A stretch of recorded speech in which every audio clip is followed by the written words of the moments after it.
प्रभु श्री गुरुदेव जी के द्वारा हम दोनों बंधुओं को मां संघ की पावन वंदना करने का आदेश प्रदान किया गया। भैया देखो ना कितना प्यारा श्रृंगार है मां संध्या का।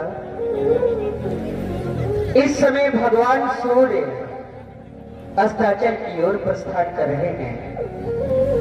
दिन और रात्रि का भी आपस में मिलन हो रहा है।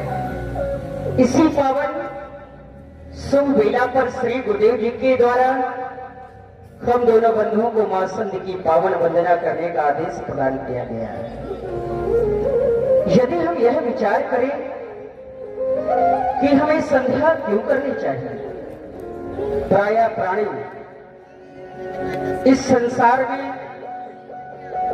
जीव चराचर के रूप में आता है और जब जीवन प्राप्त कर लेता है तो माया से लिप्त होकर के उस परमात्मा को भूल जाता है।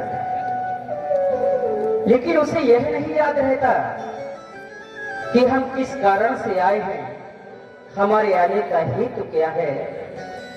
क्योंकि ये जो मानव शरीर, मानव काया हमें प्राप्त होती है भैया, वो बड़े भाग्य से ही हमें मिलता है। ये मानव शरीर जो हमें प्राप्त होता है, बड़े भाग्य से ही ये मानव शरीर हमें मिल पाता है।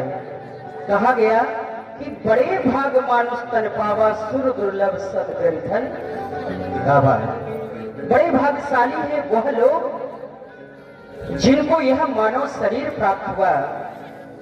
लेकिन ये मानव शरीर हमने पाया है तो इसका कोई ना कोई कारण होगा, हेतु होगा। क्योंकि ये तो देवताओं के लिए भी दुर्लभ है मानव शरीर प्राप्त करना, तो हमने बड़ी सहजता से ही प्राप्त कर लिया। हाँ, जो सहज में मिल गया उसके मूल का आकलन हम लोग नहीं करते हैं। जो कठिनाइयों से हमें मिलता है हम उसे मूल्यवान समझते हैं, लेकिन ये जो शरीर है बहुत मूल्यवान है। क्योंकि साधन धाम मोक्ष कर द्वारा, यही ऐसा माध्यम है मानव शरीर जिसके द्वारा हम परमात्मा की हुई प्राप्ति बड़ी सहजता से प्राप्त कर सकते हैं। जब हम इस आत्मा को परमात्मा से जोड़ देते हैं तो एक संधि होती है, सम्यक ध्यायते ब्रह्मस्याम बेलायाम सह संध्या। अर्थात जिस वेला में ब्रह्म का ध्यान किया जाए, ब्रह्म का स्मरण किया जाए, उसी वेला का नाम संध्या है। मां संध की उपासना से हमें तीन मुख्य तत्व प्राप्त होते हैं। जानते हो लक्ष्मण, तीन तत्व इस जीवन के क्या क्या हैं?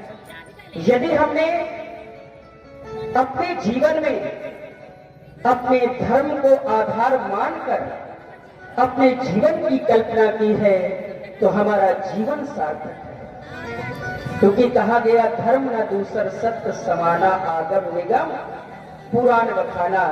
धर्म ही सत्य का आधार है। और वह जीवन भी फिर जीवन कैसा जिसके जीवन में सत्य का आधार ना हो, धर्म का आधार ना हो, धर्म की स्थापना जीवन में ना हो।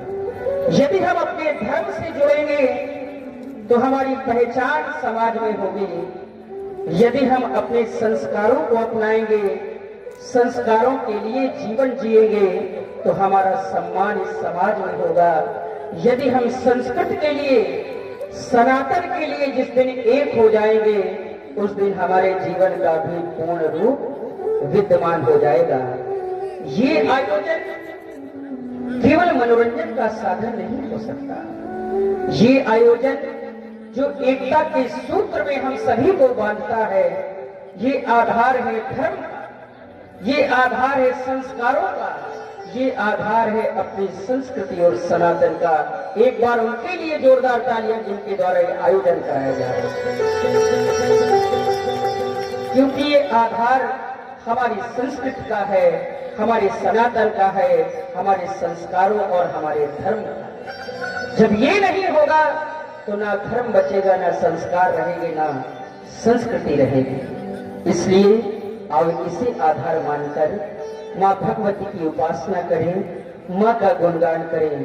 क्योंकि श्री गुरुदेव जी ने ही कहा है, मां संध की उपासना वंदना से जीवन जाने में हो जाते हैं पाप, वह सभी पाप मिट जाया करते हैं। तो आ लालन, इस ज्ञान रूपी धाम में ज्ञान रूपी ज्योत जलाते हुए माँ की वंदना करें, आराधना करें, साधना करें। कहना है सारे दोस्त।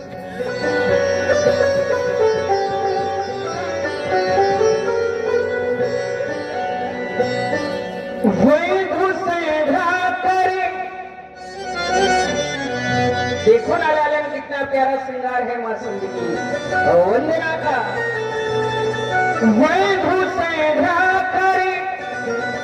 शुभ घड़ी आ गई,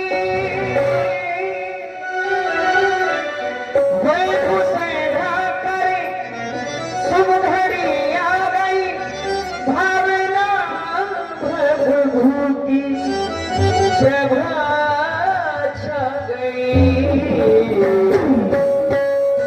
बंधु से भ्रातरी शुभ घड़ी आ गई, बंधु से भ्रातरी शुभ घड़ी आ गई, भावना प्रभु की प्रभा छा गई, भावना प्रभु की प्रभा छा गई। बंधु से भ्रातरी शुभ घड़ी आ गई, बंधु से भ्रातरी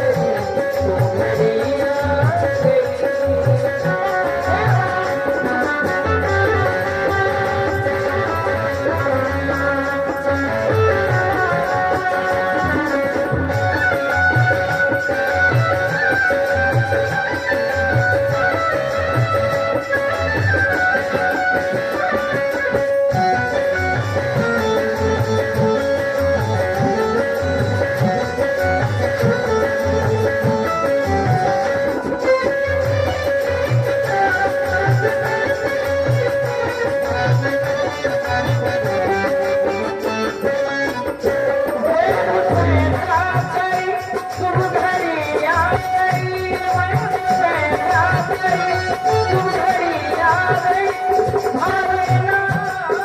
बंधु संध्या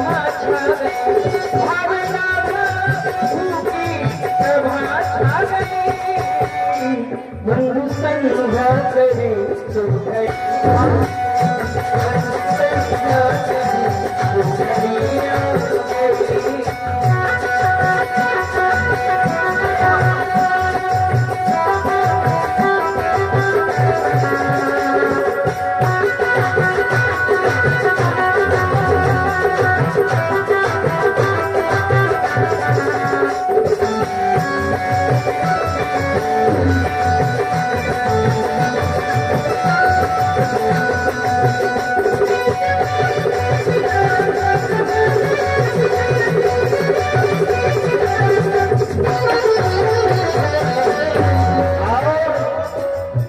संध्या वंदन में प्रभु करवाए भाई सम्मानित दीवान ठाकुर पप्पू सिंह जी हाड़ा जी, आपको 11 रुपए लोगों से प्रदान हो रहे हैं।